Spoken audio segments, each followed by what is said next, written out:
Tenemos ya con nosotros aquí en el estudio nuevamente al presidente del Comité Directivo Municipal del PRI de Mérida, Rafael Echazarreta Torres, para hablar de varias cuestiones que han estado ocurriendo en los últimos días, pero primero saludarle. Presidente, buenas tardes, gracias por estar aquí. Muchísimas gracias por recibirme en su valiente noticiero.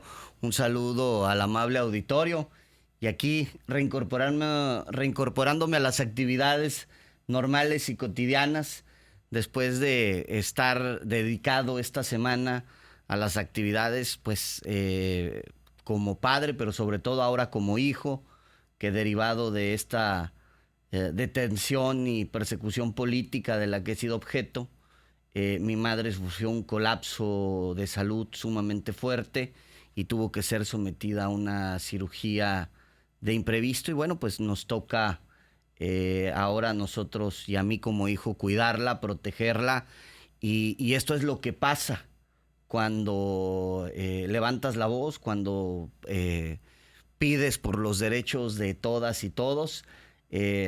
A veces los más afectados son la familia, así que también le reitero mi cariño, mi amor y mi gran agradecimiento a mi familia, a mi círculo que me ha apoyado y que sabe que estamos luchando por causas justas y que sabe que la verdad está de nuestro lado. Lamento mucho lo que sucedió con tu mamá. Espero que esté cada vez mejor. ¿Cómo va, aprovechando que tocas este tema, cómo va esto? ¿Hay algún avance en el proceso, Rafael? Del proceso judicial me mantengo al margen para que sea la propia ley la que determine. Me siento muy tranquilo, me siento sumamente respaldado y cobijado, no solamente por la ley, porque es un procedimiento poco ortodoxo. Para mí es un tema de utilizar de esta forma las instituciones, me parece que desprestigia a todo el sistema y a la política en general, a la cual tenemos que dignificar. Para mí lo más importante es que estoy acercándome mucho a la base y acercándome mucho a la sociedad civil, que está asustada, que tiene miedo, que me dice: Rafael, si tú, siendo una figura pública, teniendo alguna serie de recursos, teniendo alguna serie de nexos, de conocimientos, fuiste objeto de esta situación en la cual de forma tan desproporcional ya tu fotografía estaba a los 5 minutos de que se te tomó, ya estaba en todos los portales nacionales, estatales, y que se te quiso exhibir y que se te quiso socavar la integridad moral, pues imagínate qué nos puede suceder a nosotras y a nosotros los ciudadanos de a pie. Y la respuesta que yo les he tenido es: no tengan miedo. Y fíjense que es el mayor regalo que recibí tanto en casa como de mi madre antes de entrar al quirófano. Me tomó la mano y me dijo que nunca te dé pena haber sido un preso político, porque estabas luchando por los derechos de la gente. Y eso realmente, viniendo de una madre que la van a someter, de 84 años, que ha sido colapsada, que hemos sido objeto de llamadas, de amenazas, de aventarnos cosas muertas en las oficinas, de una serie de situaciones de ataques, y de amenazas vía telefónica.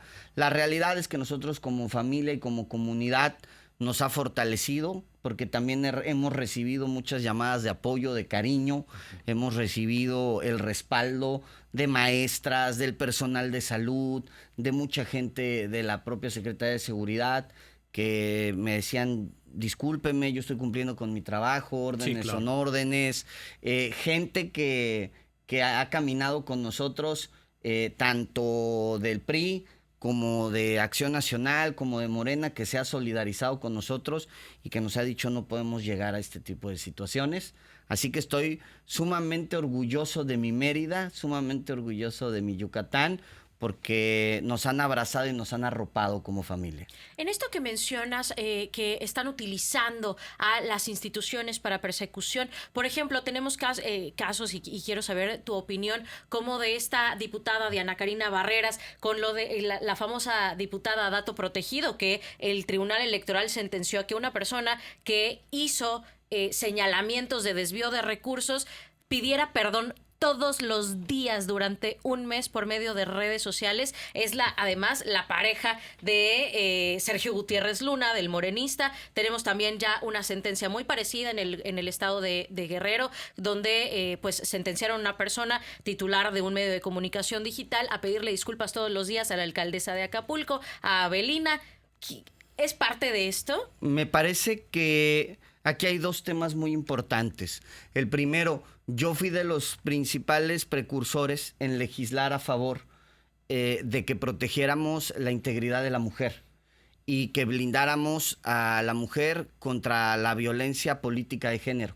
A mí me parece que no se debe de utilizar esta herramienta que sirve para defender a las mujeres en contra de sí mismas. Yo por ningún lado veo que existiese violencia política de género del mismo género. Y por otro lado, me parece que cuando se está utilizando el poder de esa forma, lo único que se está demostrando es que no hay la suficiencia en el trabajo para mostrar trabajo en lugar de reprimir la expresión. Yo estoy convencido que la mejor forma de hacer política es trabajando. La mejor forma de hacer política es teniendo un plan, teniendo un proyecto, desarrollándolo. Lo peor que se puede pasar es que tú ataques a la voz del pueblo, que tú ataques al pueblo. Recordemos la famosa frase que en algún momento un empresario mexicano le dijo a un gobernador en el 66, cuando no lo dejaban levantar antenas de transmisión, y el gobernador le dio 2 horas para salir de su estado poniéndole la pistola sobre la mesa, y este empresario le dijo: tiene usted razón, usted es el gobernador 6 años, yo voy a ser Emilio Azcárraga toda la vida. Entonces no te puedes pelear con la gente, no te puedes pelear con el pueblo, no te puedes pelear con el sector empresarial. Los encargos son pasajeros, los encargos son para el servicio. Al menos cuando yo tuve la oportunidad de tener uno, eso era lo que nos mandataba quien en ese momento encabezaba ese proyecto antes de retirarse en el 2024, ya saben quién, y siempre nos dijo: primero el encargo, con conciencia. Así lo hicimos con conciencia, lo hicimos sembrando y lo hicimos apegado a derecho. Porque a mí me parece que es muy importante que la institución sea el ejemplo para las nuevas generaciones y para preservar a la sociedad. Presidente, y aprovechando que menciona, que trae a colación esta manera en la que al menos Andrés Manuel López Obrador decía que había que utilizar las instituciones y utilizar el poder, ¿usted considera que lo que actualmente está pasando con el sistema de transporte público de Mérida, de Yucatán, está pegándose a estos principios que pedía el expresidente López Obrador a Morena, siendo un gobierno morenista el que actualmente está aquí en Yucatán? Cuando se habla de honestidad, en el gobierno tenemos que ser muy claros. Debe de haber honestidad intelectual. Esto es sumamente importante para todos aquellos que quieren hacer política o que están en un cargo público. La honestidad intelectual es: puedes con el cargo, sabes cómo hacerlo, sabes de qué forma desarrollarlo. Y cuando no hay honestidad intelectual, empieza a haber una serie de descrajamientos, empieza a haber una serie de rupturas, empieza a haber una mala administración y entonces empieza a buscar culpas del pasado. La realidad es que aunque yo voté en contra del endeudamiento del transporte, siendo el único que votó en contra de este endeudamiento, lo dejé muy claro. Dejé muy claro que no me gustaba el endeudamiento, pero sí existían los mecanismos para tener un transporte ágil, que pudiese irse mejorando y finalmente... digno, sobre todo, ¿no? Sobre todo que tenga la dignidad para entender que quienes usan el transporte público todos los días están dejando 3 y 4 horas de convivencia familiar por la mala administración que se tiene en el transporte, que se tenía. Entonces se empezó a dar mucha agilidad, se empezó a llegar hasta el final de las colonias, por eso se les daba la compensación y se pagaba por kilómetro, no porque hubiese un fraude o no porque hubiese alguna situación obscura, sino porque pues evitaba que hubiera gente que tuviera que caminar 20, 30, 40 cuadras porque el camión no llegaba hasta el final de la ruta, porque lo que se les hacía fácil era bajar a las personas donde bajaba el último o el penúltimo, claro, y te bajas y caminas. A mí me parece que se logró una justicia social en cuanto a dignificar a quienes usan el transporte público. ¿Qué es lo que sucede? Se tiene que dignificar la política y la administración pública, porque cuando no se dignifica, cuando no se da esa honestidad intelectual, empieza a pasar esto. Y esto ha sido una serie de errores que se han venido cometiendo, las cuales a mí me parece que, sobre todo, es más maldita la ignorancia. Uh-huh. Entonces, yo estoy convencido de que el IETRAM no debe de dejar dividendos, ni tampoco el vaivén. Son servicios públicos. Son servicios públicos que se tienen que administrar. Cuando a mí me hablan de que no son rentables, bueno, suena muy neoliberal eso, ¿no? No, es que es su palabra favorita, el neoliberalismo, y ahora esto de decir el sistema de transporte no es rentable, pues suena muy... Es muy fácil esconderse detrás de eslogans. La realidad es que la técnica, el método, deben de existir, porque eso parte del conocimiento, eso parte de que tú tengas ciertas características para poder desarrollar una actividad profesional en la vida pública. Por eso quienes estamos aquí y quienes no tenemos un interés económico, quienes inclusive ponemos de nuestra bolsa para participar en política, es hasta a veces un problema en casa, porque te dice, oye, te estás gastando el patrimonio de la casa en temas políticos para ayudar y abanderar causas. Y todo para que luego te persigan, ¿no? Y luego te persigan y te vuelvas un preso político. Pero la realidad es que a quienes nos interesa que Mérida no se convierta en Villahermosa, a quienes nos interesa que Mérida no se convierta en Cancún, a quienes nos interesa que Mérida no se convierta en Campeche, que no se convierta en Culiacán, pues tenemos que salir a dar la cara y dar el pecho. Y sabemos que muchas veces hay quienes tienen miedo y se agachan al poder. Lo que yo les digo es no tengan miedo. Somos más los ciudadanos, somos más la gente que salimos a trabajar todos los días, que tenemos una hoja de vida. Una tarde, una millonaria campaña para desprestigiarme, a mí no me cambia la hoja de vida que he tenido y que seguiré teniendo a lo largo de los últimos 30 años de mi actividad profesional, personal y pública.